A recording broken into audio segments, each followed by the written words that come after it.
J'ai toujours été la sceptique de la famille. En grandissant, ma grand-mère nous racontait des histoires sur les choses qu'elle avait vues dans la région des bayous où elle avait été élevée.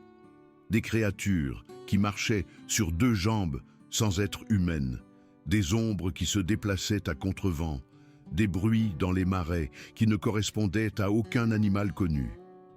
J'écoutais poliment, hochant la tête aux moments opportuns, mais intérieurement, je levais les yeux au ciel.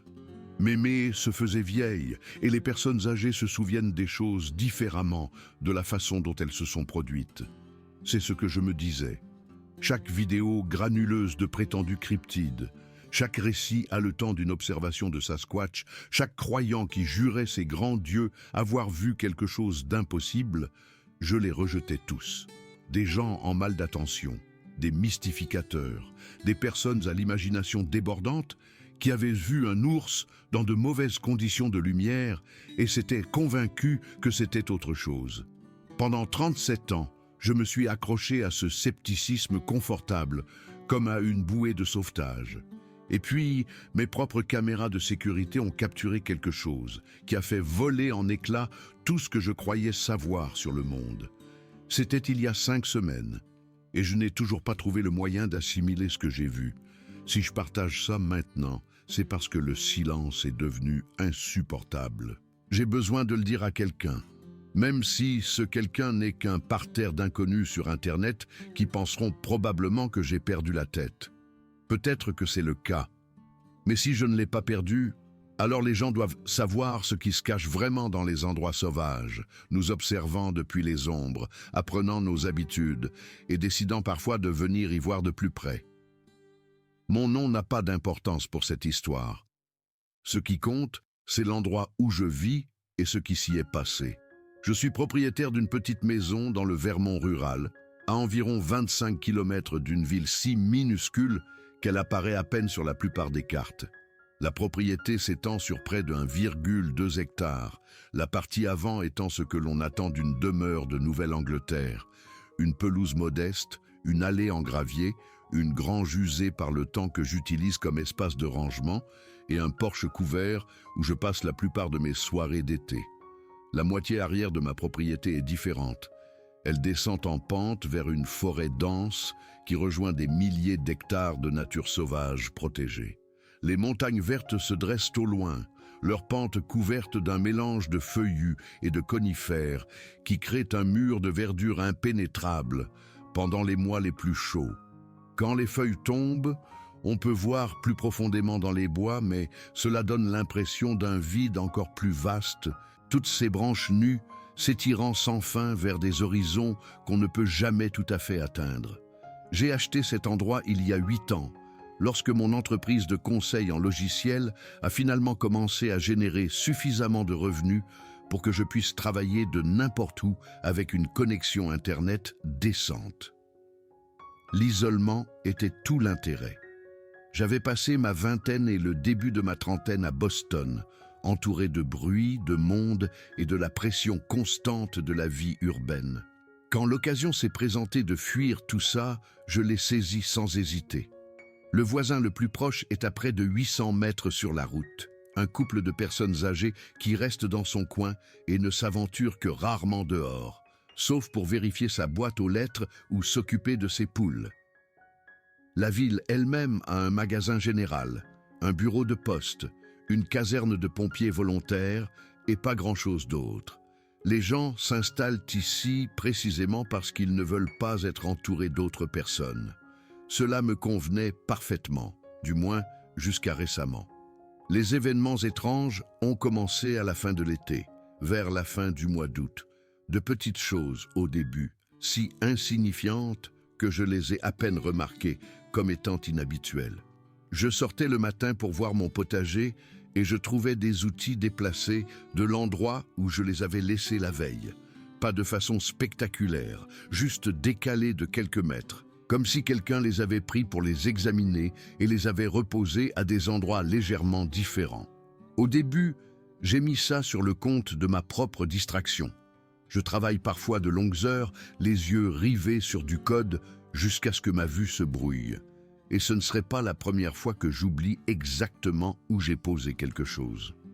Mais ensuite, le schéma est devenu plus difficile à ignorer. Un râteau que j'étais certaine d'avoir laissé appuyé contre la grange se retrouvait à plat dans l'herbe à 6 mètres de là.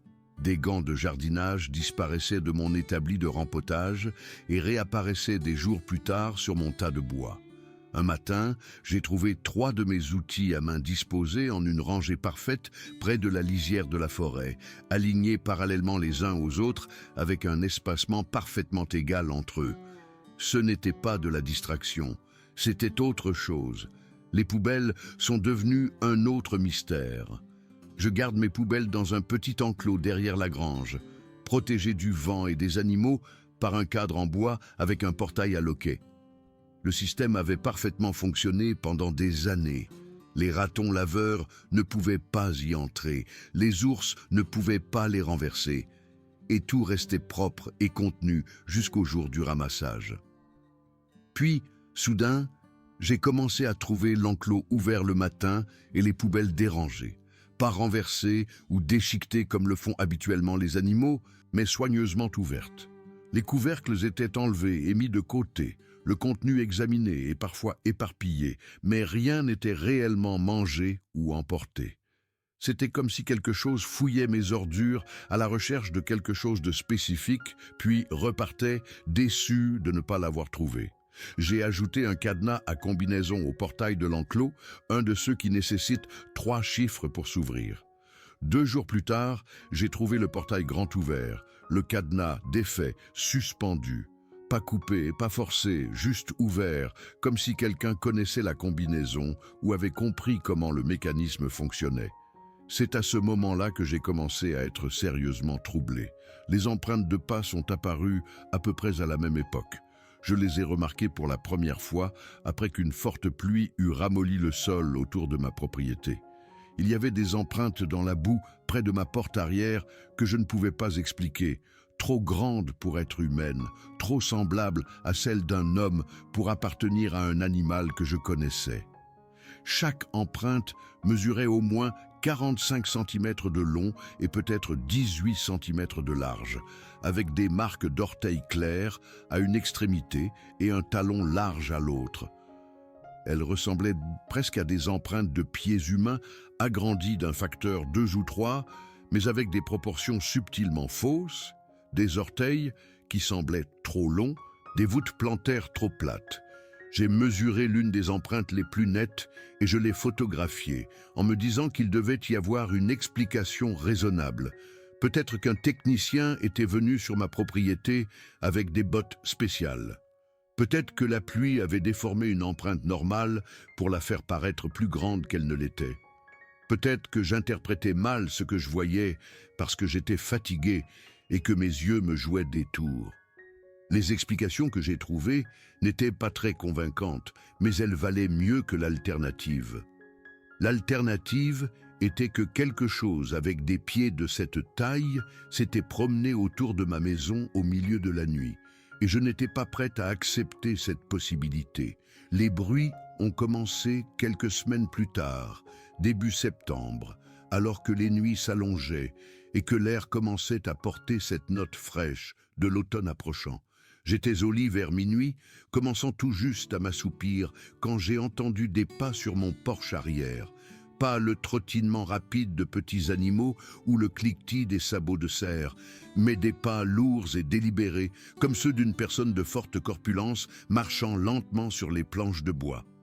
Les pas s'arrêtaient de temps en temps, comme si ce qui les produisait s'arrêtait pour regarder autour ou examiner quelque chose, puis reprenait, d'un bout à l'autre du porche, faisant le tour sur le côté de la maison, puis revenant à l'arrière.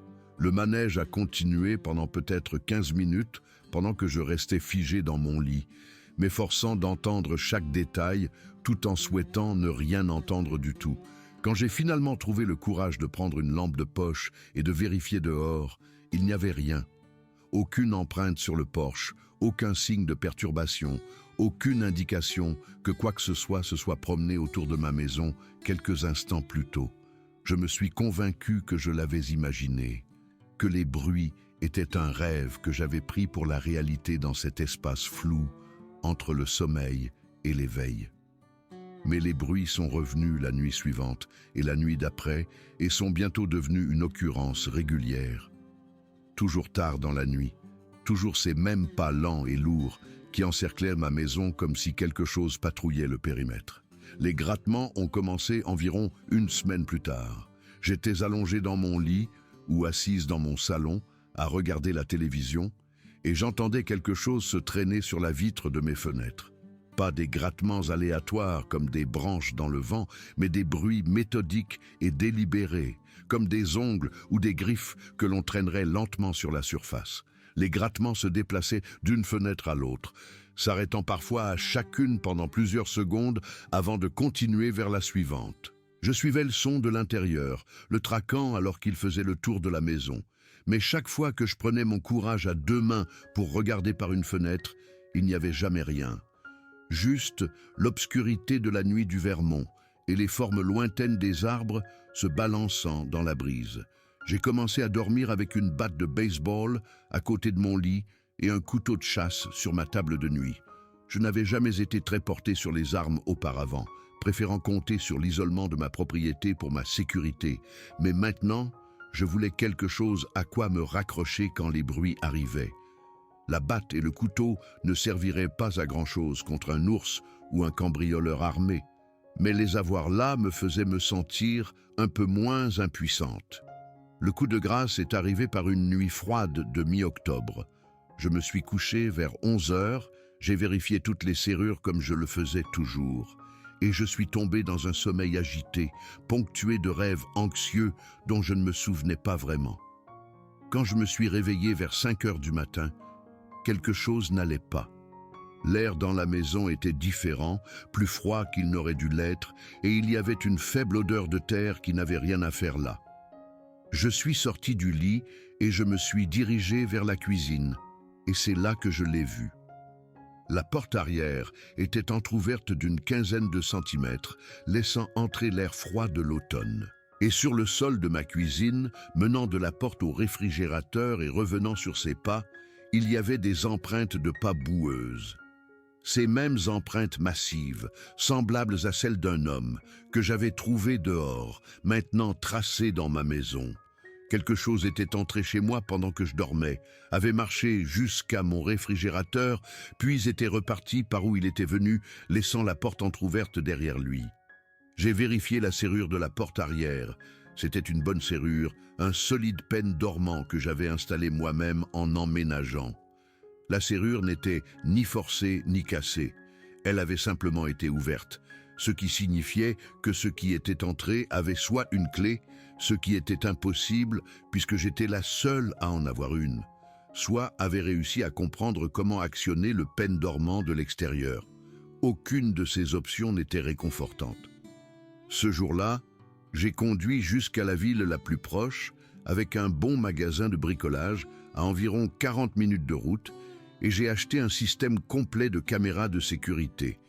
4 caméras sans fil avec vision nocturne, détection de mouvement et suffisamment de stockage pour enregistrer en continu pendant des semaines. Toute l'installation m'a coûté près de 1 000 $, mais après avoir trouvé ces empreintes dans ma cuisine, j'aurais payé 10 fois plus pour avoir des réponses. Je me suis dit que les caméras étaient une question de sécurité. Il y avait eu quelques cambriolages signalés dans la région cet été-là, des maisons isolées, ciblées par quelqu'un cherchant des objets de valeur, faciles à emporter. Le bureau du shérif local était surchargé et n'avait pas beaucoup progressé dans ses affaires. Un système de sécurité semblait être une précaution raisonnable pour quiconque vivait seul dans une région isolée. C'est ce que je me suis dit, en tout cas. Au fond de moi, je savais que je cherchais autre chose. Je voulais voir ce qui laissait ses empreintes, ce qui se promenait autour de ma maison la nuit, ce qui était entré dans ma cuisine pendant que je dormais. Je voulais la preuve que je ne perdais pas la tête. L'installation des caméras a pris la majeure partie de l'après-midi. J'en ai monté une au-dessus de la porte d'entrée, couvrant l'allée et l'approche de la maison. Une autre au-dessus de la porte arrière, orientée pour capturer le porche et la cour au-delà. Une troisième couvrait le côté de la maison où se trouvait l'enclos des poubelles. Et la quatrième, je l'ai positionnée dans ma cuisine, pointant par la fenêtre vers la lisière de la forêt à l'arrière de ma propriété. Le système se connectait à mon Wi-Fi domestique et à une application sur mon téléphone qui me permettait de surveiller les 4 flux en temps réel et de revoir les enregistrements. Je pouvais aussi configurer des alertes de mouvement qui me notifieraient chaque fois qu'une des caméras détectait un mouvement, avec une sensibilité réglable pour ne pas être bombardé de notifications à chaque fois qu'une feuille passait en volant. Pendant les premiers jours suivant l'installation des caméras, rien ne s'est passé. Pas de bruits étranges, pas de perturbation de mes poubelles, pas d'empreintes mystérieuses. Les alertes de mouvement se déclenchaient occasionnellement pour des cerfs traversant la cour ou des ratons laveurs inspectant la zone près de la grange, mais rien d'inhabituel. J'ai commencé à penser que les caméras elles-mêmes agissaient peut-être comme un moyen de dissuasion. Les lumières rouges clignotantes qui indiquaient l'enregistrement pouvaient suffire à effrayer ceux qui visitaient ma propriété. C'était peut-être fini. J'avais peut-être résolu le problème simplement en indiquant clairement que toute intrusion future serait documentée. J'aurais dû m'en douter. Il y a 3 semaines, un jeudi soir, j'ai reçu ma première alerte de mouvement inexpliqué à exactement 2h23 du matin. Mon téléphone a vibré sur la table de nuit, me tirant d'un sommeil léger.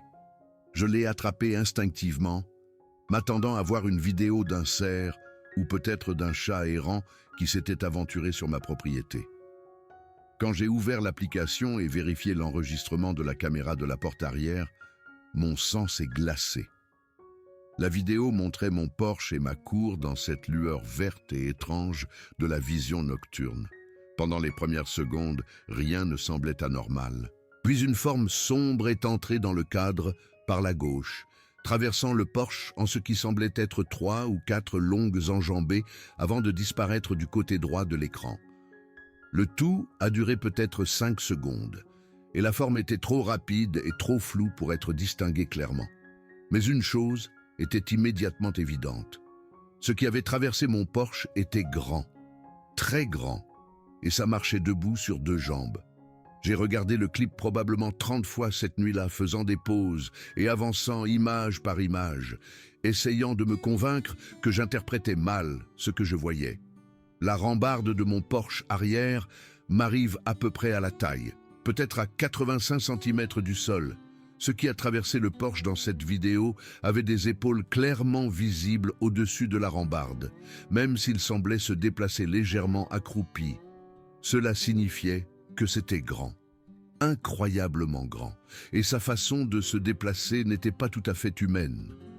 L'enjambée était trop longue, la démarche trop fluide, comme quelque chose qui était plus à l'aise pour se déplacer sur 2 jambes que n'importe quel humain ne devrait l'être. Quand l'aube est enfin arrivée, je me suis forcé à sortir pour vérifier le Porsche. Les preuves m'attendaient. Des empreintes fraîches dans de la boue qui avait été traînée sur la terrasse, ces mêmes empreintes de pieds nus massives que j'avais trouvées autour de ma propriété. Mais c'étaient les empreintes les plus nettes que j'avais vues jusqu'à présent, avec des marques d'orteils bien définies et une empreinte de talon qui semblait terriblement humaine, malgré sa taille impossible. Je les ai photographiés sous plusieurs angles, les mesurant par rapport à mon propre pied pour l'échelle. La plus grande empreinte mesurait 48 cm du talon aux orteils. Mon pied en mesure 21,5. J'ai passé cette journée à essayer de rationaliser ce que j'avais vu. C'était peut-être quelqu'un en costume, un farceur qui avait entendu parler des cambriolages dans la région et avait décidé de s'amuser à mes dépens. Peut-être que l'angle de la caméra avait déformé les choses, faisant paraître une personne de taille normale plus grande qu'elle ne l'était en réalité. Peut-être que les empreintes dataient d'avant et que je ne les avais tout simplement pas remarquées. Les explications semblaient creuses même pendant que je les formulais dans mon esprit. J'avais vu la vidéo, j'avais mesuré les empreintes. Quelque chose qui défiait toute explication simple avait traversé mon Porsche au milieu de la nuit, et aucune rationalisation n'allait faire disparaître ce fait. La semaine suivante, les alertes de mouvement sont devenues une occurrence nocturne.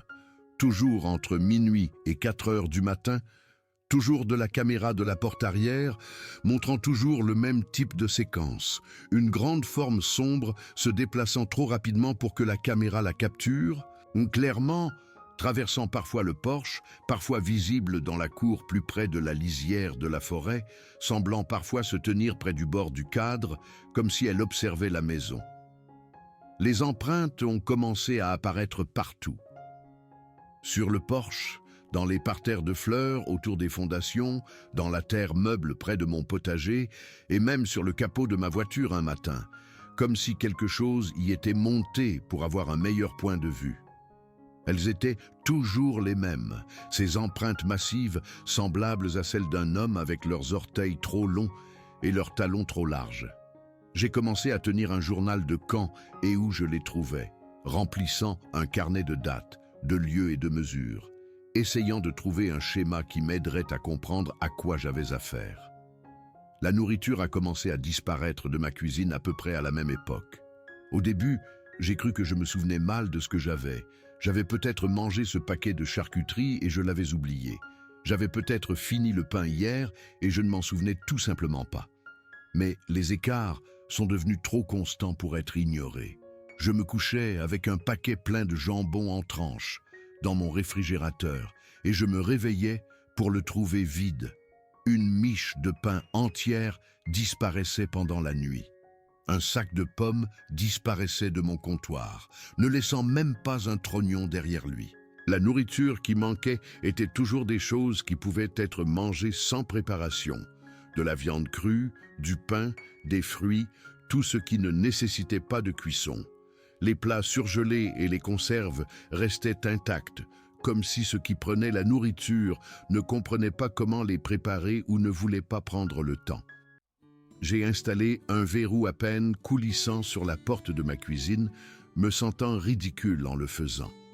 Je verrouillais ma cuisine contre quelque chose à l'intérieur de ma propre maison, barricadant une pièce contre un intrus qui, apparemment, allait et venait à sa guise. Mais je devais faire quelque chose, au moins essayer d'arrêter ce qui se passait. Le verrou n'a servi à rien. Le premier matin après l'avoir installé, je me suis réveillé pour trouver le pain déverrouillé et plus de nourriture manquante. Pas forcée, pas cassée, juste déverrouillée. Comme si ce qui était entré avait simplement compris comment le mécanisme fonctionnait et l'avait actionné sans difficulté. C'est à ce moment-là que les implications complètes de ce à quoi j'avais affaire ont commencé à s'imposer. Ce n'était pas un animal agissant par instinct, forçant les barrières parce qu'il sentait de la nourriture de l'autre côté. C'était quelque chose qui pouvait observer une serrure, comprendre son fonctionnement et la déjouer par intelligence plutôt que par force brute. Quelque chose entrait dans ma maison la nuit, se servait dans ma nourriture, et c'était assez intelligent pour manipuler des dispositifs de sécurité fabriqués par l'homme. J'ai décidé de rester éveillé pour voir ce qui se passerait. Je tournais déjà avec un sommeil insuffisant depuis des semaines, donc une nuit de plus, sans repos, n'allait pas faire une grande différence. Je me suis dit que je devais le voir, quoi que ce soit. La vidéo était convaincante mais pas concluante. Je devais voir cette chose de mes propres yeux avant de pouvoir décider quoi faire ensuite. Je me suis installé dans mon salon avec une vue dégagée sur le couloir menant à la cuisine. J'ai positionné mon ordinateur portable de manière à pouvoir surveiller les flux des caméras de sécurité tout en regardant le couloir. Si quelque chose entrait par la porte arrière, je le verrais à la fois sur la caméra et en personne. La nuit a été calme jusqu'à environ 1h30 du matin. J'avais lutté pour rester éveillé, mes paupières lourdes malgré la tension qui parcourait mon corps, quand j'ai entendu un son qui m'a mise en alerte maximale. Un léger cliquetis venant de la direction de la cuisine, rythmé et délibéré, comme quelqu'un qui tapoterait ses ongles sur une surface dure. Le son a continué pendant peut-être une demi-minute, puis s'est arrêté. J'ai vérifié mon téléphone, mais aucune des caméras n'avait déclenché d'alerte de mouvement. Ce qui faisait le bruit restait d'une manière ou d'une autre hors de la portée de détection, ou était déjà à l'intérieur et avait trouvé un moyen de contourner les caméras. J'ai entendu des portes de placard s'ouvrir et se fermer, les sons étant sans équivoque, même depuis le salon.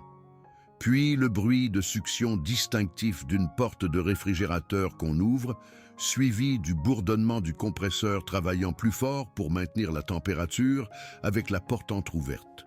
Quelque chose était dans ma cuisine, fouillant dans ma nourriture, exactement comme je le soupçonnais depuis des semaines.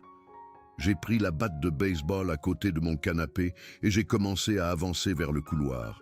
Chaque instinct me hurlait de rester où j'étais, de me cacher, de faire comme si je n'avais rien entendu et d'espérer que ce qui était là prendrait ce qu'il voulait et partirait. Mais j'en avais assez d'avoir peur dans ma propre maison. J'en avais assez de me réveiller avec de la nourriture manquante, des empreintes boueuses et la certitude que quelque chose avait été dans mon espace pendant que j'étais impuissante. Je devais le voir, je devais savoir. J'ai rampé le long du couloir, posant mes pieds avec précaution pour minimiser le bruit sur le parquet. Les bruits de la cuisine continuaient, des portes de placard qui s'ouvraient, le froissement d'emballages alimentaires, une respiration lourde, trop profonde et trop lente pour être humaine. Il y avait aussi une odeur, quelque chose que je n'avais jamais rencontré auparavant. C'était musqué et sauvage, comme une odeur d'animal, mais mélangée à autre chose. De la végétation en décomposition, de la terre humide, un marécage par une chaude journée d'été. L'odeur s'intensifiait à mesure que j'approchais de la cuisine, me tapissant le fond de la gorge, jusqu'à ce que je puisse presque la goûter. Je me suis arrêté à l'entrée du couloir où il débouchait sur la cuisine et j'ai jeté un coup d'œil au coin du mur. Ce que j'ai vu m'a fait oublier comment respirer, comment penser, oublier tout, sauf la vision impossible qui s'offrait à moi. Il y avait quelque chose dans ma cuisine qui n'était pas humain. C'était énorme, mesurant au moins 2,30 m, peut-être plus, et tout son corps était couvert de poils épais qui semblaient brun foncé ou noirs dans la faible lumière du réfrigérateur. Les épaules étaient massives, probablement larges d'1 mètre, s'effilant vers une tête posée sur un cou presque invisible. Les bras étaient plus longs que ceux d'un humain ne devraient l'être, pendant au-delà des genoux même lorsque la créature se tenait relativement droite. Et les mains étaient immenses, avec des doigts épais qui semblaient manipuler mes contenants de nourriture avec une délicatesse surprenante, malgré leur taille. J'ai regardé figé sur place, tandis que la créature parcourait méthodiquement mon réfrigérateur. Elle retirait un article, l'approchait de son visage pour le sentir, puis soit le mangeait immédiatement, soit le mettait de côté sur le comptoir. Elle semblait particulièrement intéressée par les charcuteries et le pain que j'avais acheté 2 jours auparavant, déchirant les emballages et consommant le contenu en bouchées efficaces. Ses mouvements étaient délibérés et déterminés, non pas le fouillis aléatoire d'un animal, mais la recherche organisée de quelque chose qui avait un plan. Elle savait ce qu'elle cherchait et où le trouver. Lorsqu'elle se déplaçait dans la cuisine, elle faisait preuve d'une familiarité avec l'espace, se dirigeant directement vers les placards qui contenaient de la nourriture et ignorant ceux avec de la vaisselle ou des produits de nettoyage.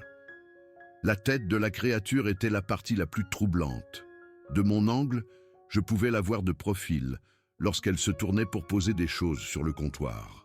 Le crâne était plus grand qu'un crâne humain, avec une arcade sourcilière proéminente qui surplombait des yeux profondément enfoncés. Le visage lui-même était sombre, d'aspect presque cuiré, avec un nez plus plat et plus large que la norme humaine. Quand elle ouvrait la bouche pour manger, j'ai entrevu des dents qui n'étaient certainement pas humaines, plus grandes et plus proéminentes qu'elles n'auraient dû l'être. Mais ce sont les yeux qui m'ont marqué. Même de profil, je pouvais y voir de l'intelligence, de la conscience, de la compréhension. Ce n'était pas une bête primitive agissant par instinct. Elle pensait, évaluait, prenait des décisions basées sur des critères que je ne pouvais pas sonder. Je suis resté là à regarder pendant ce qui m'a semblé des heures, mais n'a probablement duré que quelques minutes. Une partie de mon cerveau insistait sur le fait que cela ne pouvait pas être réel, que j'avais une sorte d'hallucination induite par le stress ou un cauchemar très vif. Mais je pouvais sentir le muscle de la créature, entendre sa respiration, voir chaque détail de sa forme massive alors qu'elle se déplaçait dans ma cuisine. C'était réel, c'était en train de se produire. Puis la créature a arrêté ce qu'elle faisait et est devenue complètement immobile. Sa tête s'est légèrement tournée dans ma direction et j'ai réalisé avec une vague de terreur qu'elle avait senti que je l'observais. Lentement, très lentement, la créature s'est redressée de toute sa hauteur. Sa tête était si proche de mon plafond de 2,40 m qu'elle le touchait presque. Elle s'est tournée plus complètement vers le couloir où je me tenais, et pour la première fois, j'ai vu ses yeux clairement. Ils reflétaient la lumière du réfrigérateur comme les yeux d'un animal, mais l'intelligence derrière eux était indubitable. Elle savait que j'étais là, elle savait que je l'avais observée. Nous nous sommes regardés à travers ma cuisine pendant ce qui a semblé une éternité. Je ne pouvais pas bouger, pas courir, ne rien faire d'autre que de rester là avec ma batte de baseball inutile et d'attendre ce qui allait se passer.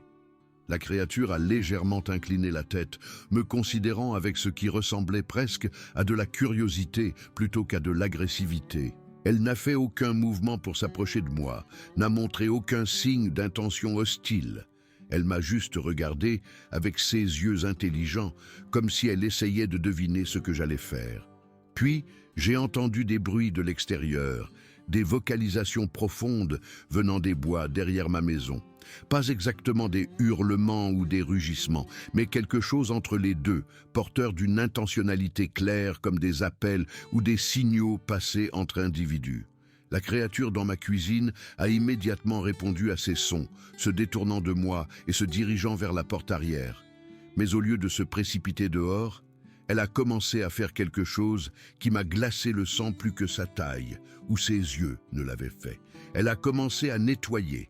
Elle a essuyé le comptoir où elle avait posé de la nourriture, utilisant sa main massive pour balayer les miettes et l'humidité.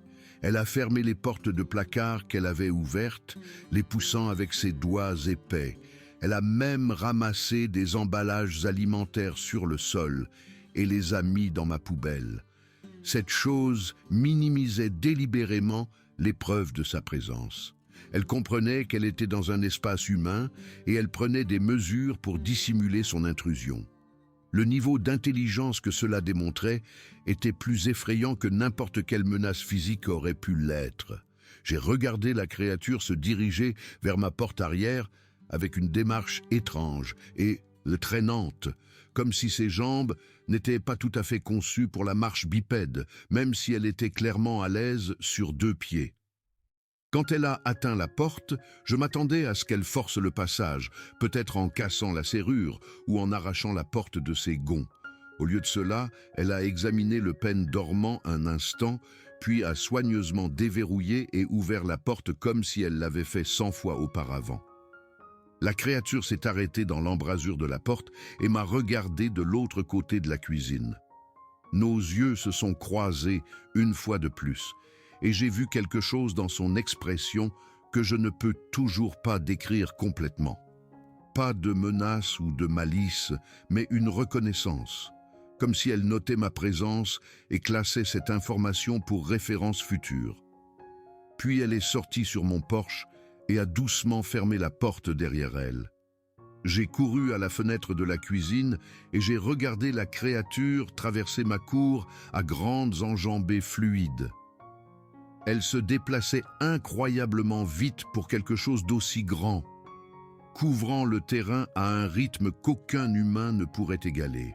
En quelques secondes, elle avait atteint la lisière de la forêt et disparu sans faire de bruit.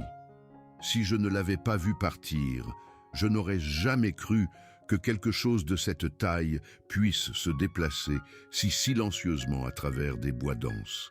Les vocalisations des bois ont continué pendant plusieurs minutes encore. Et j'ai entendu ce qui ressemblait à des réponses venant de plusieurs directions. Il n'y avait pas qu'une seule de ces choses. Il y en avait plusieurs là-dehors, communiquant entre elles dans l'obscurité au-delà de ma propriété. Je suis resté à la fenêtre de ma cuisine pendant plus d'1 heure, à regarder la lisière de la forêt et à écouter les appels occasionnels résonner dans la nuit. Progressivement, les sons se sont estompés et le chœur nocturne normal des insectes et des petits animaux est revenu. Ce qui avait été là était parti, du moins pour l'instant. Je n'ai pas dormi du reste de la nuit.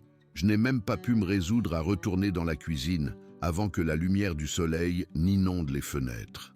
Quand j'ai finalement examiné la scène à la lumière du jour, les preuves étaient indéniables. Des empreintes de pas boueuses massives tracées de la porte arrière au réfrigérateur et autour du comptoir. Plusieurs paquets de nourriture manquaient complètement. Ce qui restait avait été arrangé plus soigneusement que je ne le faisais jamais, comme si la créature avait essayé d'organiser ce qu'elle ne prenait pas.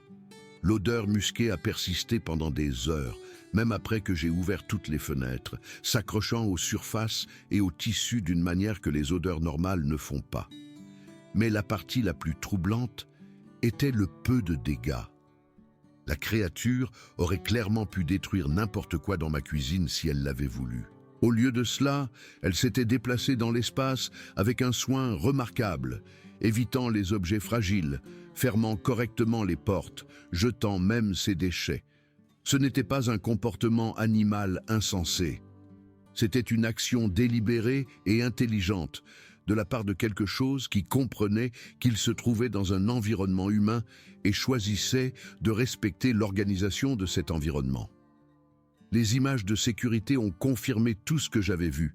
La caméra de la porte arrière avait capturé la créature entrant dans ma maison à 1h47 du matin, la montrant en train d'examiner la porte pendant plusieurs secondes avant d'actionner le pêne dormant et de se laisser entrer.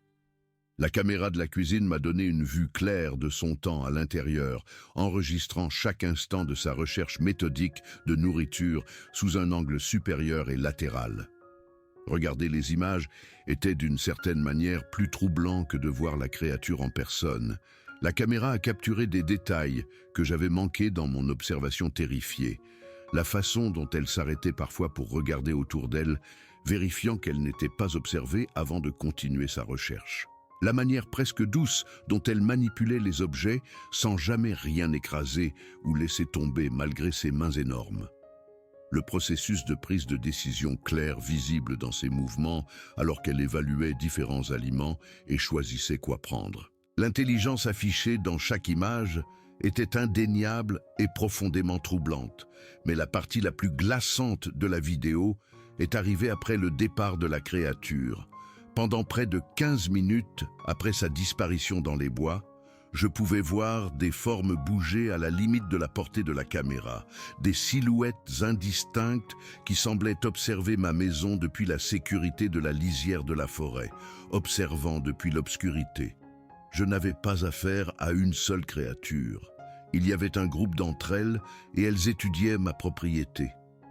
Les jours qui ont suivi cette rencontre se sont fondus dans un brouillard d'épuisement, de confusion et de peur. J'ai dû regarder les images de sécurité des centaines de fois, analysant chaque image, cherchant quelque chose qui me permettrait de rejeter ce que j'avais vu comme un canular ou une méprise. C'était peut-être une personne dans un costume élaboré. Peut-être qu'un problème technique de la caméra déformait les images. Peut-être que j'avais eu une sorte de crise psychotique et que j'avais tout imaginé. Mais peu importe le nombre de fois où j'ai examiné les preuves, la conclusion restait la même. Quelque chose d'impossible avait été dans ma maison, quelque chose qui n'était pas humain, mais qui était assez intelligent pour actionner des serrures, minimiser les preuves de sa présence et communiquer avec d'autres de son espèce. J'ai pensé aller à la police, mais que leur aurais-je dit? Que Bigfoot avait pillé mon réfrigérateur. Ils penseraient que j'étais folle ou que je faisais une blague élaborée. Même avec des preuves vidéo, la réponse la plus probable aurait été le scepticisme et le rejet. Les images pourraient être truquées, les empreintes pourraient être fabriquées, mon histoire pourrait être une recherche d'attention ou un délire. J'ai pensé contacter des chercheurs ou des enquêteurs spécialisés dans les phénomènes cryptides, mais l'idée d'inviter des étrangers sur ma propriété, des gens qui pourraient attirer l'attention des médias ou transformer ma vie en une sorte de cirque, était presque aussi effrayante que la créature elle-même. Je n'étais pas prête à devenir une note de bas de page dans la communauté des croyants en Bigfoot, citée par les vrais croyants et moquée par les sceptiques pour le reste de ma vie.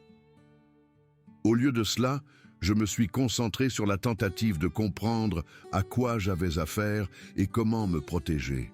J'ai fait des recherches sur tout ce que je pouvais trouver concernant des rencontres similaires, passant des heures à lire des récits de personnes qui prétendaient avoir vécu quelque chose de semblable à ce que j'avais vu. Ce que j'ai trouvé était à la fois rassurant et troublant. Il y avait des centaines d'histoires similaires provenant de toute l'Amérique du Nord, beaucoup décrivant des créatures qui correspondaient presque exactement à ce que j'avais vu. De grands humanoïdes couverts de poils faisant preuve d'intelligence et d'utilisation d'outils, apparaissant parfois autour de maisons isolées, près de zones boisées. La plupart des récits décrivaient les créatures comme étant généralement non agressives envers les humains, plus curieuses qu'hostiles. Elles semblaient attirées par les sources de nourriture faciles et étaient souvent signalées en train de fouiller les poubelles, d'inspecter les jardins ou d'entrer dans des bâtiments lorsque personne n'était à la maison. Mais elles évitaient généralement la confrontation directe et se retiraient si elles étaient découvertes. Cela correspondait presque parfaitement à mon expérience. La créature dans ma cuisine ne m'avait pas menacé et n'avait montré aucun comportement agressif. Au contraire, elle avait semblé plus intéressée à éviter le conflit qu'à le provoquer. Cette reconnaissance dans ses yeux quand elle m'a regardé depuis le seuil de la porte, ce n'était pas le regard calculateur d'un prédateur évaluant sa proie. C'était autre chose, une reconnaissance, peut-être même un respect pour mon statut d'autre être intelligent.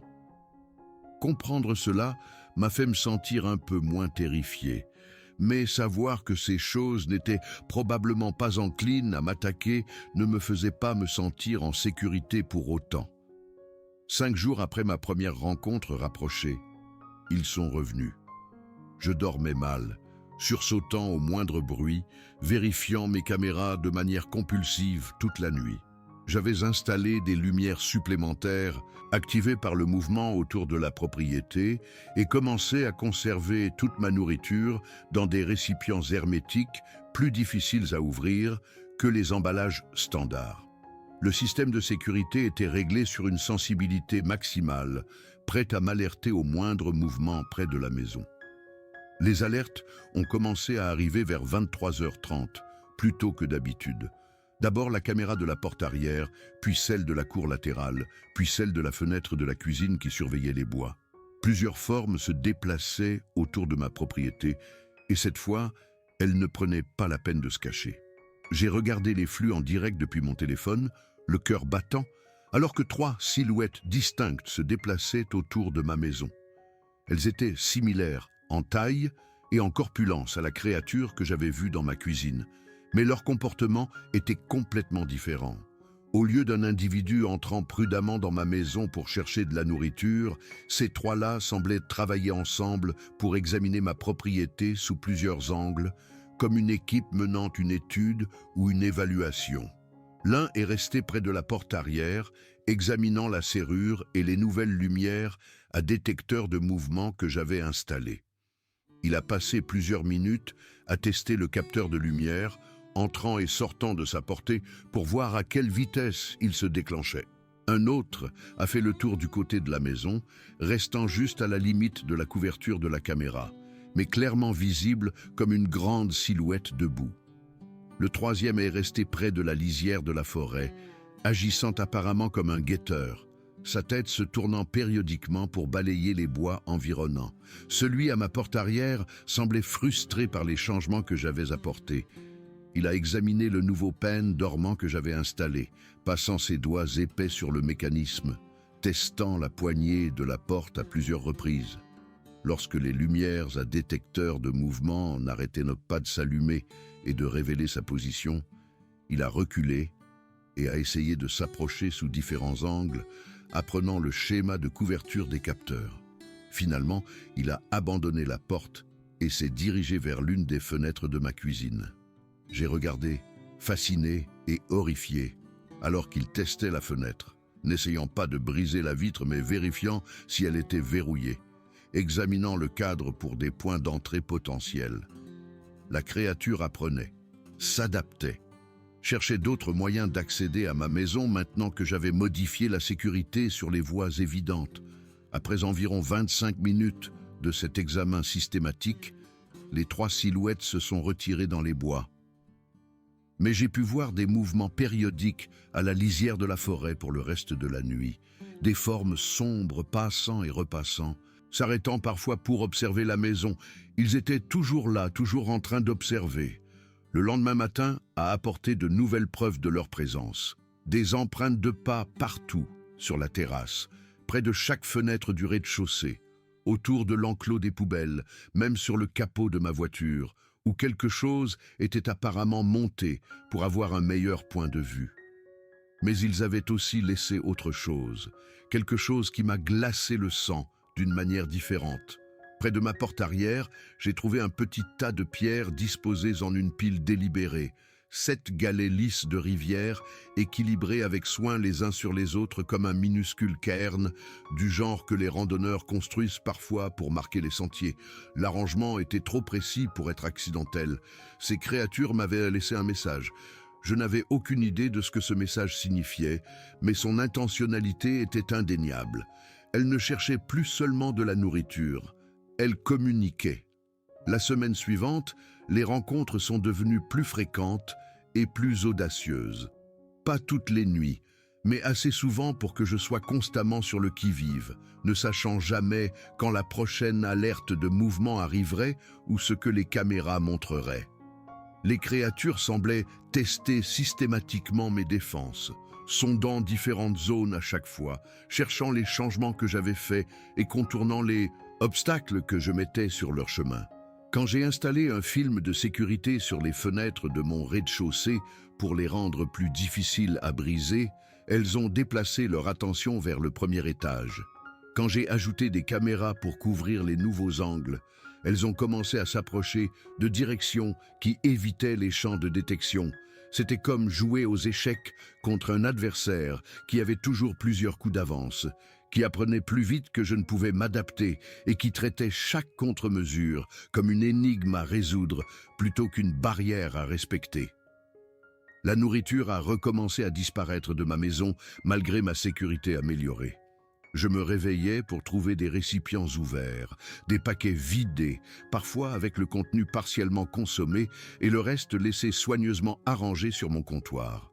Les créatures entraient d'une manière ou d'une autre, trouvant des points d'accès que je ne pouvais pas identifier ou déjouant des serrures que je pensais sûres. J'ai installé des détecteurs de mouvement à l'intérieur de la maison.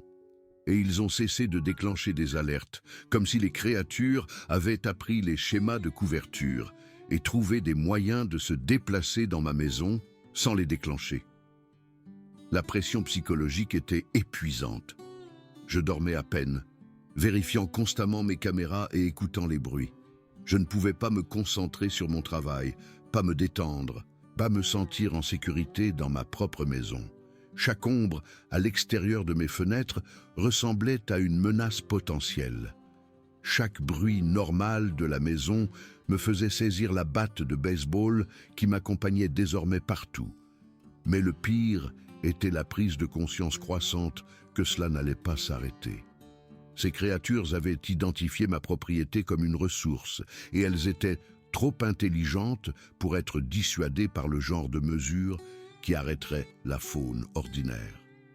Ce qui me dérangeait le plus dans ces rencontres, ce n'était pas la taille ou la force des créatures, bien que les deux fussent formidables. C'était leur intelligence évidente. Ce n'étaient pas de simples animaux agissant par instinct, abordant le même problème de la même manière encore et encore, jusqu'à ce qu'ils réussissent ou abandonnent. C'étaient des solutionneurs de problèmes, capables d'apprendre et d'adapter leur comportement en fonction de nouvelles informations. Le cairn de pierre n'avait été que le début. Les jours suivants, j'ai trouvé d'autres signes de communication délibérée ou de marquage autour de ma propriété. Des bâtons disposés en motifs géométriques près de la limite entre ma cour et la forêt.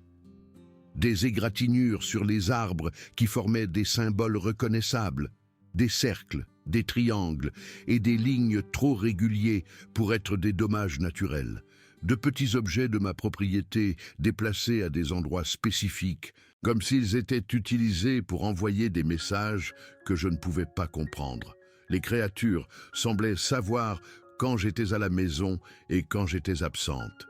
Les alertes de mouvement arrivaient quand j'allais en ville pour faire les courses ou que je conduisais jusqu'à un café pour essayer de travailler, mais la propriété était calme quand j'étais à l'intérieur. D'une manière ou d'une autre, elle pouvait faire la différence entre une maison occupée et inoccupée. Peut-être qu'elle surveillait ma voiture ou écoutait les bruits d'activité ou avait une autre façon de surveiller ma présence que je ne pouvais pas imaginer. Elles ont également démontré une compréhension claire de mon système de sécurité.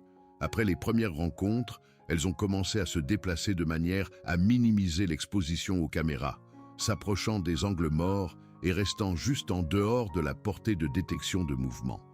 Elles avaient appris les schémas de couverture plus rapidement que la plupart des humains ne l'auraient fait. Ce niveau d'intelligence était plus troublant que n'importe quelle menace physique.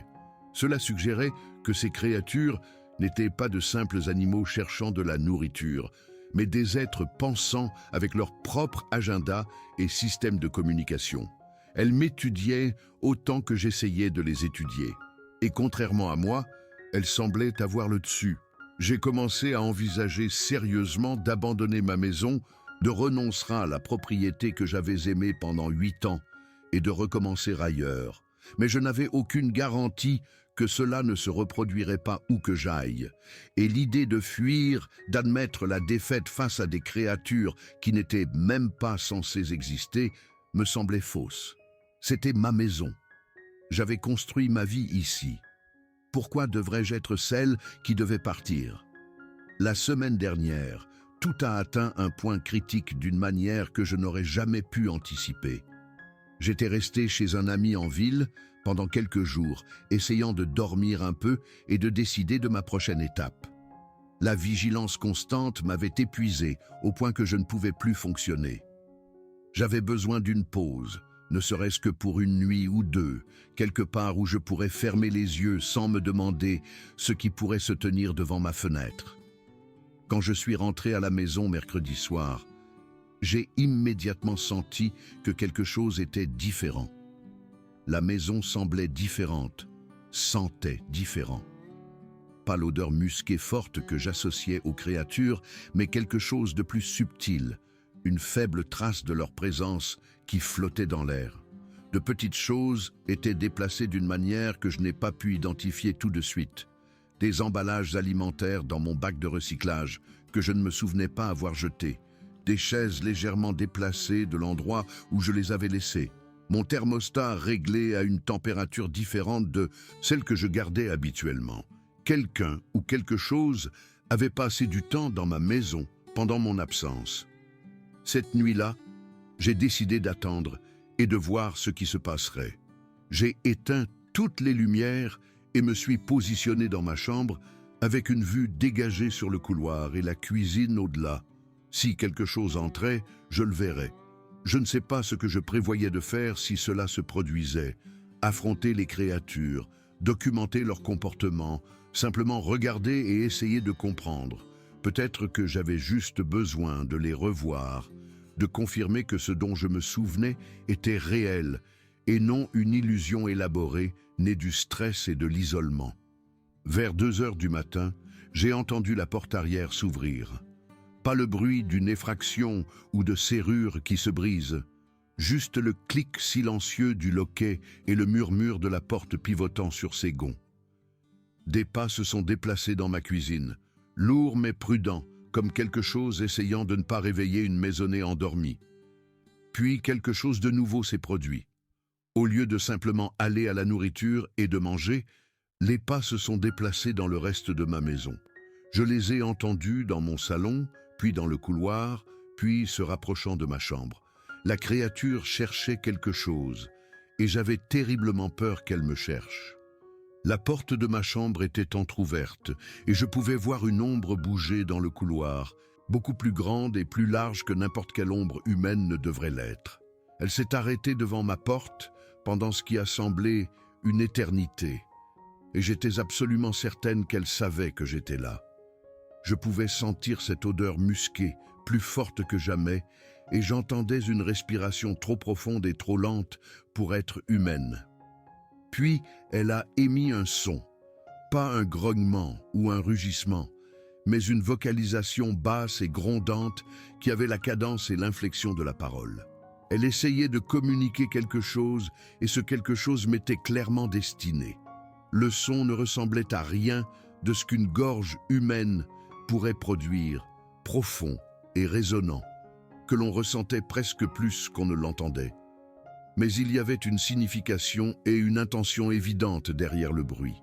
Elle me parlait dans la langue de son espèce, essayant de me dire quelque chose que je ne pouvais pas comprendre. Je n'ai pas répondu, je ne pouvais pas répondre.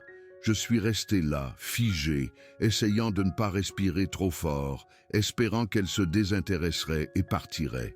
Après plusieurs autres de ces vocalisations, chacune avec des tons et des motifs légèrement différents, comme si elle essayait différentes approches de communication, la créature s'est éloignée de ma chambre et est retournée vers la cuisine. J'ai entendu la porte arrière s'ouvrir et se fermer, puis le silence. Quand j'ai finalement trouvé le courage de vérifier mes caméras de sécurité, j'ai trouvé des images qui ont changé tout ce que je pensais comprendre de ces rencontres. Les enregistrements montraient non pas une créature, mais 4.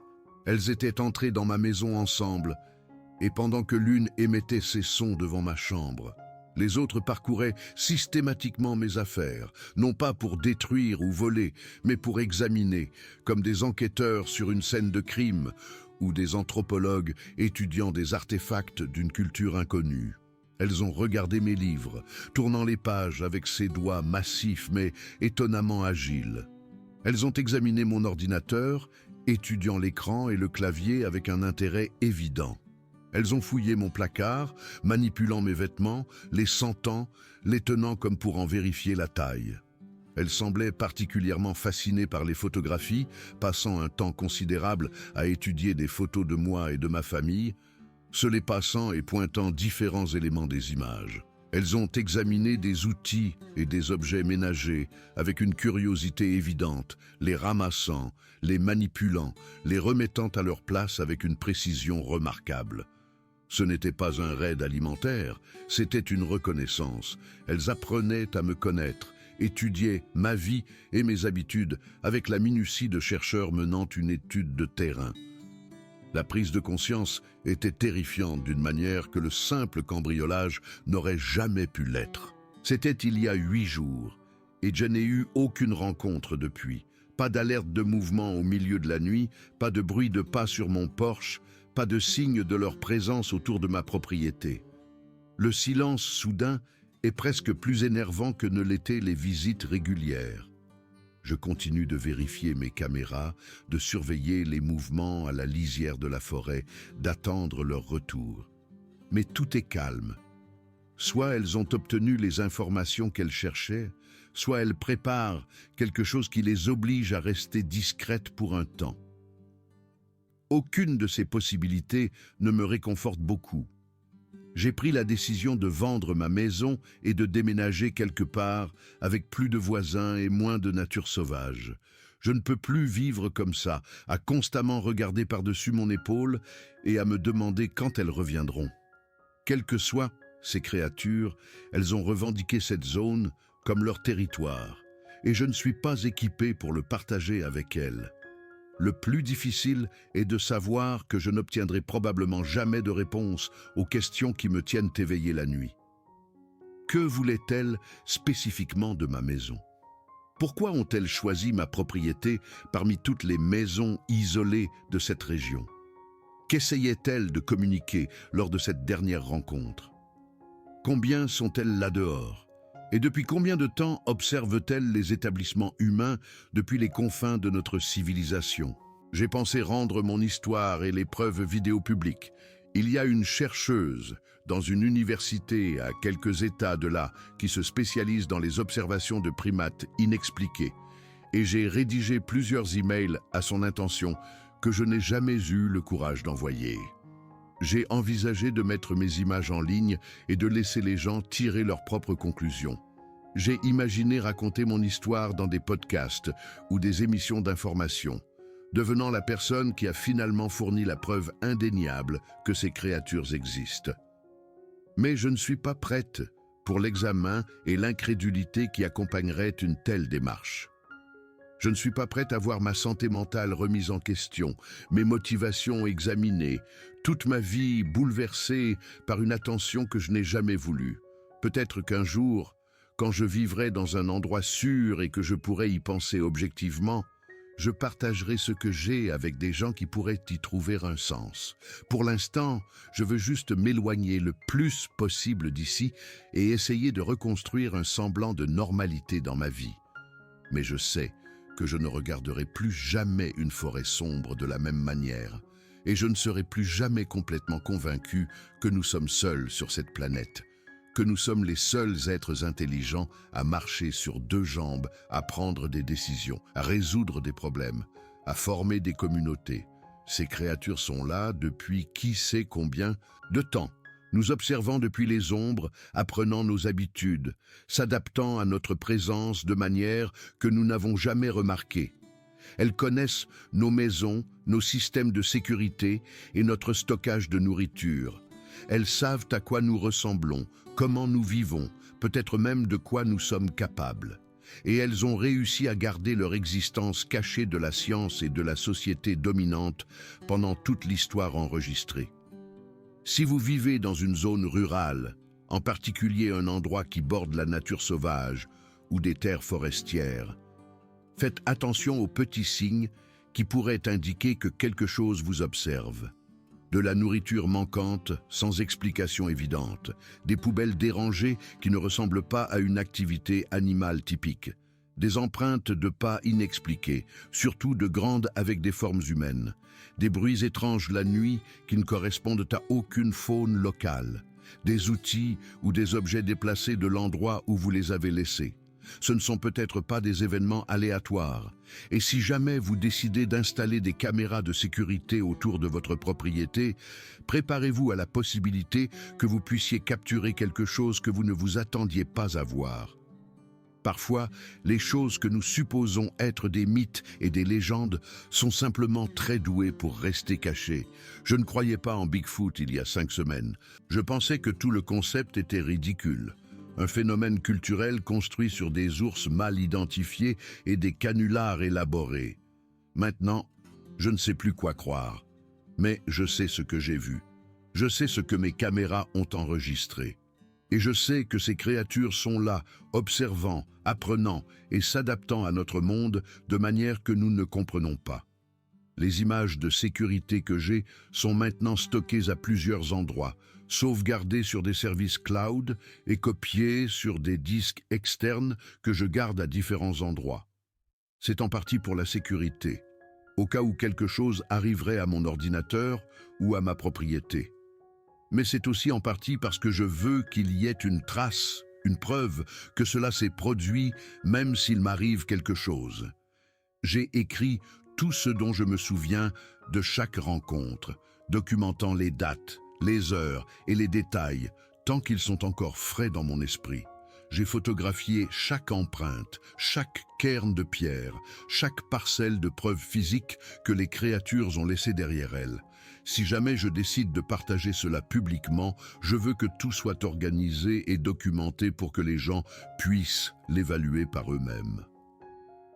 La femme qui vivait dans ma maison avant moi, celle à qui j'ai acheté la propriété il y a 8 ans, a mentionné quelque chose pendant la vente que j'avais ignoré à l'époque. Elle a dit qu'elle avait parfois vu des choses étranges dans les bois, des formes qui se déplaçaient bizarrement, des sons qui n'avaient rien à faire là. Elle a dit que la propriété avait une histoire, que les gens de la région racontaient des histoires sur ces bois depuis des générations. J'ai hoché la tête poliment et changé de sujet, supposant qu'elle était excentrique ou qu'elle essayait d'ajouter du mystère à la propriété pour justifier le prix. Maintenant, je me demande ce qu'elle savait d'autre. Maintenant, je me demande si elle a vendu cet endroit parce qu'elle ne supportait plus d'y vivre, parce qu'elle avait vu ce que j'ai vu et avait décidé qu'il était temps de partir. J'aurais peut-être dû écouter plus attentivement. J'aurais peut-être dû poser plus de questions, mais l'aurais-je cru? Probablement pas. Je ne croyais à rien de tout cela avant de le voir de mes propres yeux. C'est ça, le scepticisme. C'est confortable et rationnel, et ça vous protège de croire à des absurdités. Mais parfois, les absurdités sont réelles, et le scepticisme vous laisse simplement sans préparation lorsque l'impossible entre dans votre cuisine et se sert dans votre charcuterie. J'écris ceci à 2 heures du matin, assise dans mon salon avec toutes les lumières allumées et mon téléphone affichant les flux en direct des 4 caméras. Rien ne bouge à l'extérieur, sauf les arbres qui se balancent dans la brise. La forêt est calme. Les créatures, où qu'elles soient, semblent me laisser tranquille ce soir. Peut-être ont-elles décidé que je n'en valais pas la peine. Peut-être sont-elles passées à la propriété de quelqu'un d'autre, une autre maison isolée où le résident n'a pas de caméra, de soupçons ou un dossier de preuves qui s'épaissit. Ou peut-être qu'elles observent simplement de plus loin, se contentant d'observer pour l'instant, patientes d'une manière qui rend les échelles de temps humaines insignifiantes. Je ne saurai jamais ce qu'elles pensent ou prévoient. Je ne comprendrai jamais ce qu'elles voulaient de moi, ou pourquoi elles ont choisi ma propriété pour leur visite nocturne. Tout ce que je sais, c'est qu'elles sont réelles, qu'elles sont intelligentes, et qu'elles sont bien plus nombreuses et organisées que je n'aurais jamais pu l'imaginer. Si vous lisez ceci et que vous avez eu des expériences similaires, vous n'êtes pas fou, vous n'êtes pas seul. Il y en a d'autres comme nous, des gens qui ont vu des choses qui ne rentrent pas dans des catégories bien définies, des choses que la science dominante refuse de reconnaître. Trouvez des communautés d'autres personnes qui ont vécu ces rencontres. Documentez tout ce que vous pouvez. Ne laissez personne vous dire que ce que vous avez vu n'était pas réel, simplement parce que cela ne devrait pas exister. Faites confiance à vos yeux. Faites confiance à vos caméras. Faites confiance aux preuves, même lorsqu'elles contredisent tout ce que vous pensiez savoir sur le monde. Et si vous n'avez pas encore eu ces expériences, si vous lisez ceci en tant que sceptique qui pense que j'invente des choses ou que j'interprète mal des événements normaux, je comprends. J'étais vous il y a 5 semaines. J'ai pensé que tout cela était absurde pendant 37 ans. La seule chose que je peux vous dire, c'est de garder l'esprit ouvert. Faites attention aux petites choses qui ne collent pas tout à fait, aux petits mystères que vous rejetez habituellement comme des coïncidences ou des oublis. Vous pourriez être surpris par ce que vous trouverez en commençant à regarder attentivement. Le monde est plus étrange que nous ne voulons le croire. Et parfois, si vous regardez assez longtemps, l'étrangeté vous regarde en retour. Je vends ma maison. Je déménage dans un endroit avec des lampadaires, des voisins et aucune forêt accessible à pied. Je vais essayer d'oublier ce que j'ai vu et de construire une vie normale dans un endroit sûr. Mais je sais que c'est probablement impossible. Ces rencontres m'ont changé d'une manière que je découvre encore. Je sursaute à des bruits que je n'aurais jamais remarqués auparavant. Je balaie automatiquement du regard les lisières de forêt, cherchant des formes qui n'ont rien à y faire. Je rêve de silhouettes massives, se tenant devant mes fenêtres, m'observant avec des yeux intelligents qui reflètent la lumière comme ceux d'un animal, mais montrent quelque chose de bien plus troublant que des instincts animaux. Ces yeux me hantent plus que tout autre aspect de ces rencontres. La taille des créatures était choquante. Leur intelligence était dérangeante. Leur capacité à s'adapter et à apprendre était effrayante. Mais ce sont les yeux que je vois quand je ferme les miens. Ce moment de reconnaissance dans ma cuisine, quand elle a réalisé que je regardais. Cette pause à la porte de ma chambre, quand elle a vocalisé quelque chose que je ne pouvais pas comprendre. la reconnaissance dans son regard quand elle m'a regardé avant de partir, archivant mon existence pour référence future. Ces créatures nous connaissent. Elles nous ont probablement toujours connus, et maintenant, je les connais. Quoi que cela signifie, quelles que soient les conséquences de cette prise de conscience mutuelle, je devrais trouver un moyen de vivre avec. Parce qu'il n'y a pas de retour possible au scepticisme confortable dont je jouissais autrefois. On ne peut pas dévoir ce que j'ai vu. Le monde contient des créatures qui ne devraient pas exister, mais qui existent absolument. Elles vivent dans les lieux sauvages, observant depuis l'obscurité, nous étudiant avec une intelligence que nous pouvons à peine comprendre. Et parfois, lorsque les conditions sont réunies, ou que les circonstances s'alignent de manière que nous ne comprenons pas, elles décident de se rapprocher. Je me suis approché plus que je ne l'aurais jamais souhaité. J'ai appris des choses que je n'ai jamais voulu savoir. Et maintenant je pars, fuyant une maison que j'aimais parce que rester signifie accepter que je partage ce territoire avec quelque chose d'ancien, d'intelligent et de totalement inconnu. Peut-être que cela fait de moi une lâche. Peut-être que je devrais rester et les étudier, documenter leur comportement, essayer de comprendre ce qu'elles sont et ce qu'elles veulent. Mais je ne suis pas une scientifique, je ne suis pas une aventurière.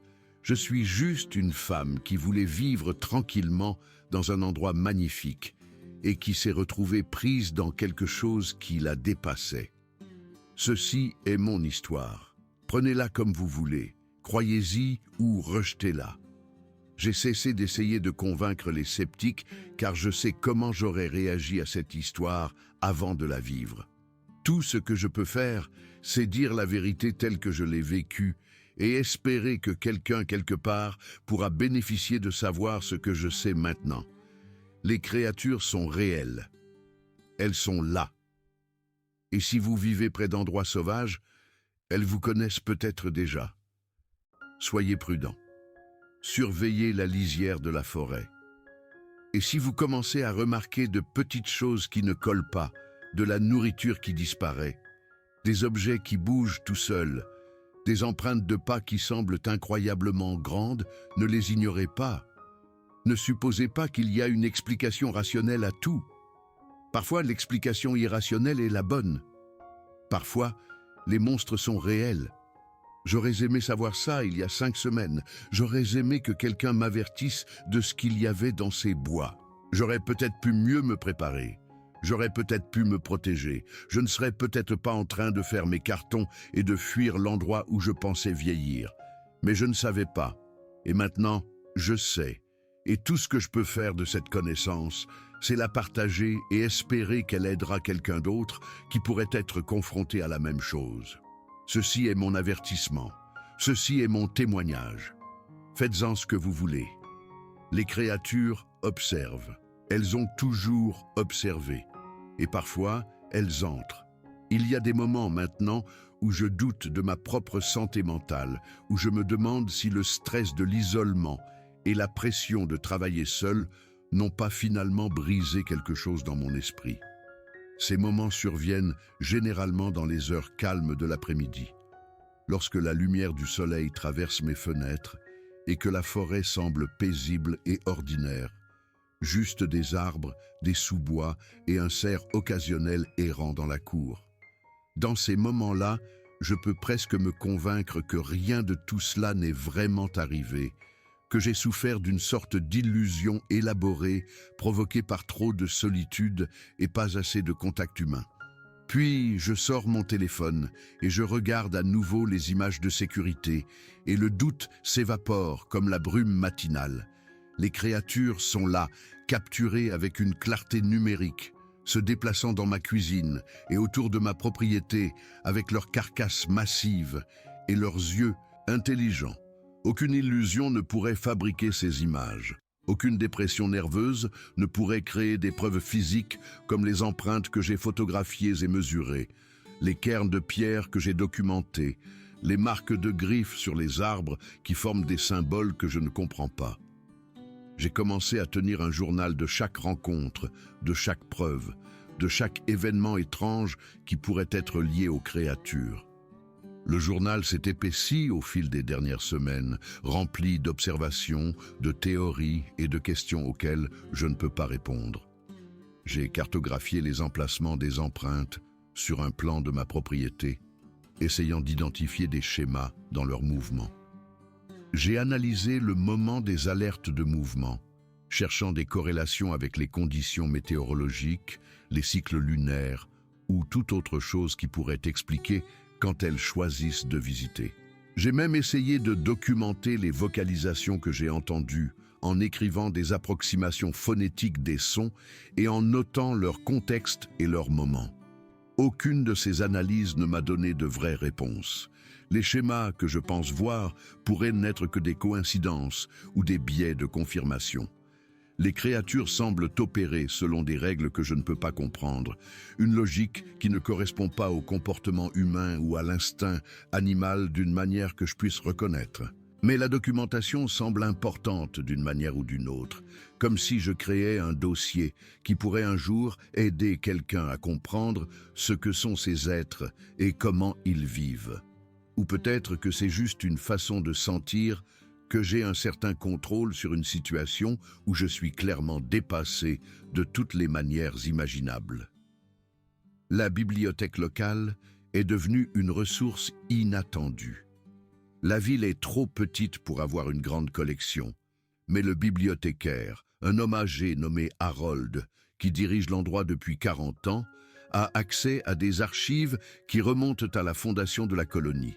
Quand je lui ai demandé s'il y avait des récits historiques d'événements étranges dans la région, il m'a jeté un regard qui suggérait qu'il en savait plus qu'il ne le disait. Puis il m'a conduit dans une arrière-salle remplie de boîtes de documents qui n'avaient jamais été correctement catalogués. Des registres municipaux, des papiers personnels et des coupures de journaux remontant aux années 1800. J'ai passé 3 jours complets à parcourir ces boîtes, et ce que j'ai trouvé a confirmé mes pires soupçons.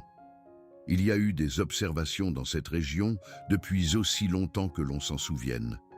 Des articles de journaux des années 1890 décrivent des hommes sauvages vus dans les montagnes par des équipes de bûcherons et des chasseurs. Des journaux intimes des premiers colons mentionnent des rencontres avec des géants poilus qui observaient depuis la lisière de la forêt. Les procès-verbaux des réunions municipales des années 1920 incluent des discussions sur les choses de la forêt et des débats sur l'opportunité d'organiser des battues pour les chasser. Les récits s'étendent sur plus d'1 siècle et proviennent de dizaines de sources différentes, des personnes sans lien les unes avec les autres, décrivant le même phénomène de base, de grands humanoïdes couverts de poils, vivant dans la nature sauvage, assez intelligents pour éviter le contact humain la plupart du temps, mais se révélant parfois à des individus isolés. Harold a remarqué mon intérêt pour ces documents et a finalement partagé sa propre expérience. Quand il était jeune homme, peut-être 19 ou 20 ans, il était parti camper seul dans les montagnes à environ 25 km de l'endroit où se trouve ma propriété maintenant.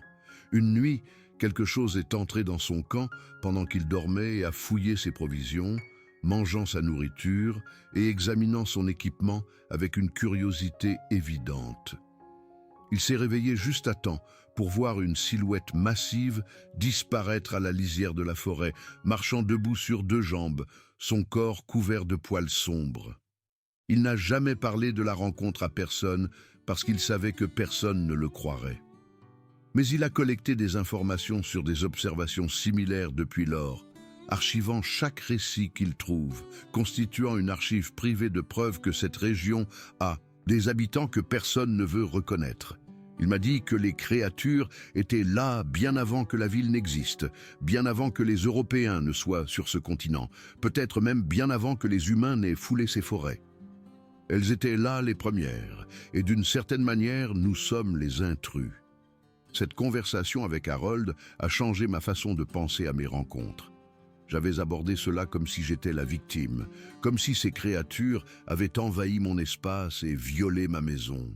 Mais de leur point de vue, peut-être que c'était moi qui avais empiété sur un territoire qui leur appartenait bien avant qu'un humain n'y construise une maison.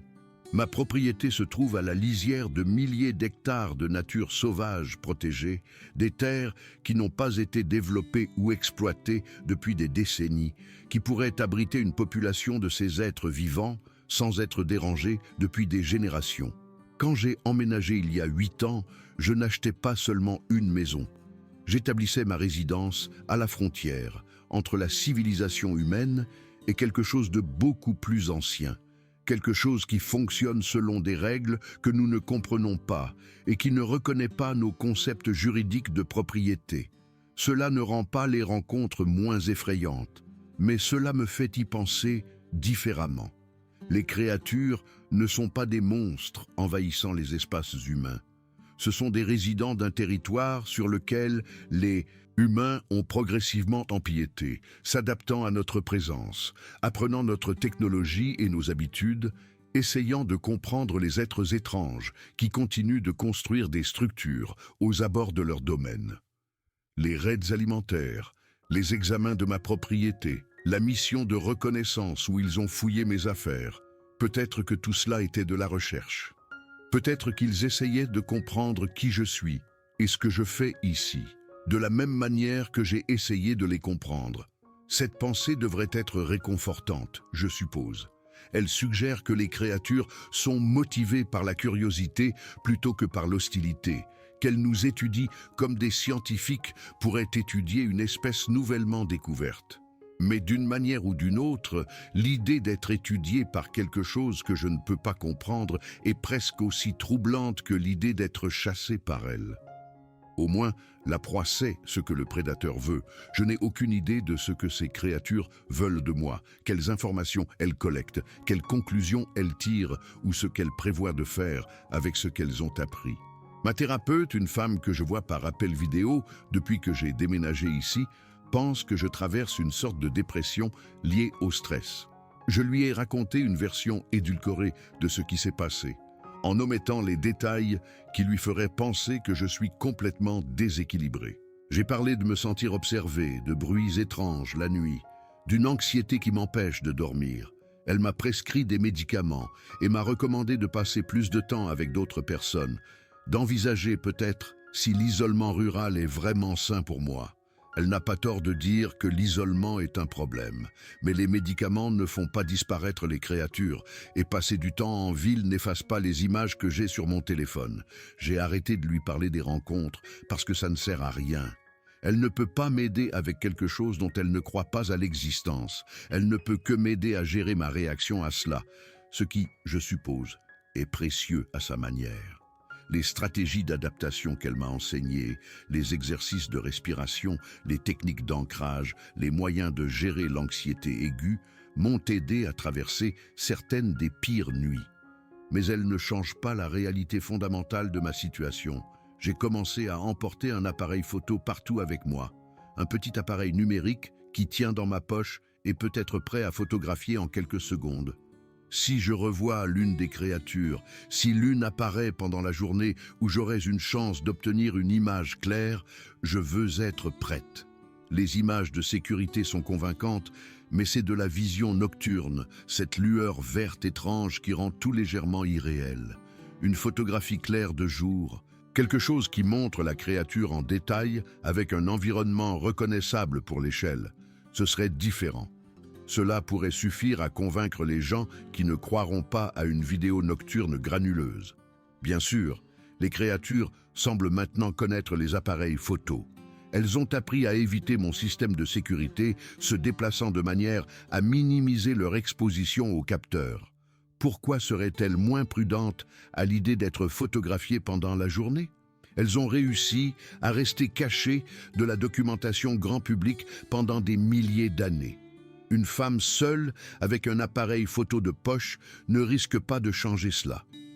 Il y a un homme en ville qui est devenu un allié improbable dans tout cela. Il s'appelle Robert et il tient le petit restaurant qui sert de centre social pour la région. Quand j'ai commencé à venir avec des cernes sous les yeux et un air hanté, il a supposé que j'avais affaire au stress habituel de la vie à distance, la solitude, la dépression saisonnière, les défis du télétravail sans séparation claire entre vie professionnelle et personnelle. Mais après quelques semaines à me voir sursauter au bruit soudain et à vérifier compulsivement mon téléphone, il m'a demandé s'il se passait autre chose. Je lui ai dit une version de la vérité. Pas toute l'histoire, mais assez pour suggérer que j'avais vécu des choses que je ne pouvais pas expliquer. À ma grande surprise, il n'a pas ri ni suggéré que je voie d'un psychiatre. Il a juste hoché la tête lentement et a dit « Ils ont été actifs ces derniers temps, plus que d'habitude. » Il s'est avéré que Robert a sa propre histoire avec les créatures. Il a grandi dans cette région et son grand-père racontait des histoires sur les gens de la forêt qui vivaient dans les montagnes. Robert a eu ses propres rencontres quand il était plus jeune, des aperçus, des sons et des preuves physiques qu'il n'a jamais partagées avec personne en dehors de sa famille immédiate. Il a passé des décennies à prêter discrètement attention aux rapports locaux, à suivre les cycles d'activité, à noter quand les créatures semblent plus audacieuses ou plus recluses. Selon lui, elles ont tendance à être plus actives les années où la récolte de baies est mauvaise, où l'hiver a été particulièrement rigoureux, quand elles doivent parcourir de plus grandes distances pour trouver de la nourriture et sont plus disposées à s'approcher des établissements humains. Cette année correspond apparemment à ce schéma. Robert est devenu une source de conseils pratiques.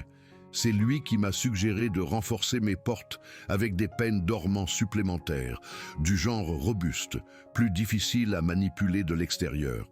C'est lui qui m'a parlé des systèmes d'arrosage, activés par le mouvement, que certaines personnes utilisent pour dissuader la faune, bien qu'il ne soit pas sûr qu'ils fonctionneraient sur des créatures assez intelligentes pour comprendre les caméras. C'est lui qui a partagé la sagesse locale sur le fait de ne pas laisser de nourriture non sécurisée et de ne pas établir de schéma que les créatures pourraient apprendre à prédire. Aucun de ces conseils n'a complètement arrêté les rencontres, mais je pense que cela a fait une différence. Les créatures visitent toujours ma propriété, mais elles semblent plus prudentes maintenant, plus conscientes que je prends des contre-mesures. Robert m'a aussi dit quelque chose qui m'est resté. Il a dit que les créatures étaient là avant que les humains n'arrivent sur ce continent et qu'elles seront toujours là après notre départ. Ce ne sont pas des envahisseurs ou des nuisibles à éliminer. Elles font partie de l'écosystème aussi natif de ces montagnes que les ours, les orignaux et les arbres anciens. Selon lui, la meilleure approche n'est pas de les combattre ou d'essayer de les chasser, mais de trouver un moyen de coexister, d'établir des frontières que les deux parties peuvent respecter. Il en parle comme si c'était si raisonnable, comme si nous parlions d'un voisin avec des habitudes différentes plutôt que de créatures cryptides qui s'introduisent dans les maisons et étudient les biens humains avec une intelligence extraterrestre. Mais peut-être qu'il a raison. Peut-être que la coexistence est possible si je peux simplement trouver comment communiquer mes limites d'une manière qu'elles comprennent. Le cairn de pierre qu'elles ont laissé à ma porte était clairement une tentative de communication. Peut-être que je devrais essayer de répondre d'une manière ou d'une autre, d'établir un dialogue qui ne nécessite pas de langage parlé. Mais ce n'est pas un projet que je vais entreprendre. J'ai pris ma décision. Je vends la maison et je quitte cette région pour de bon.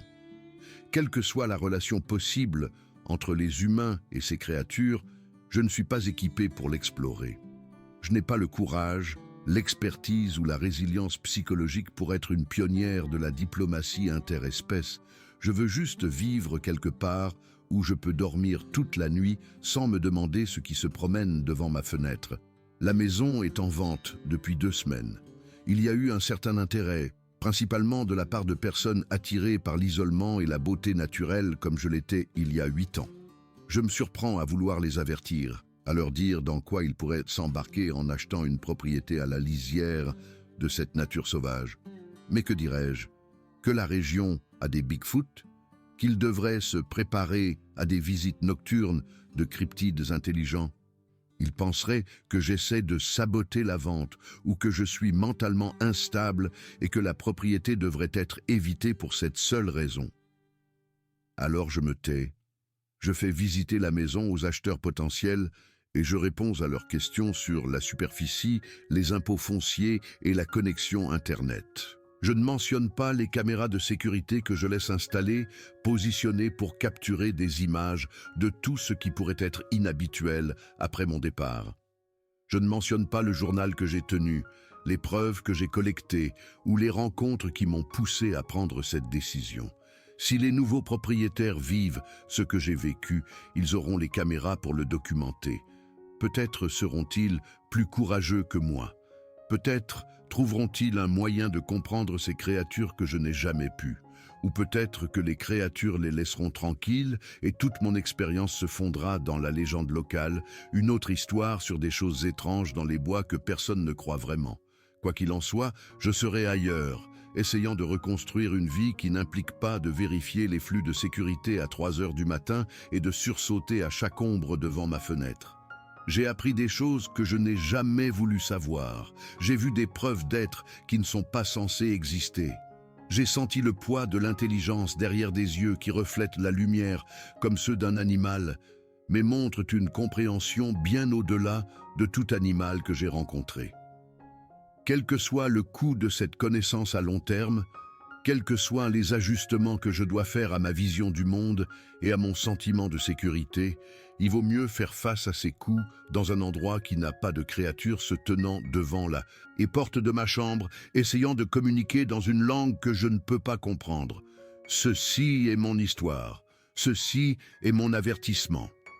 Le monde est plus étrange que la plupart des gens ne veulent le croire. Et parfois, si vous êtes assez malchanceux ou assez curieux pour regarder aux bons endroits, l'étrangeté se révèle de manière qui ne peut être ignorée. J'ai regardé, j'ai vu.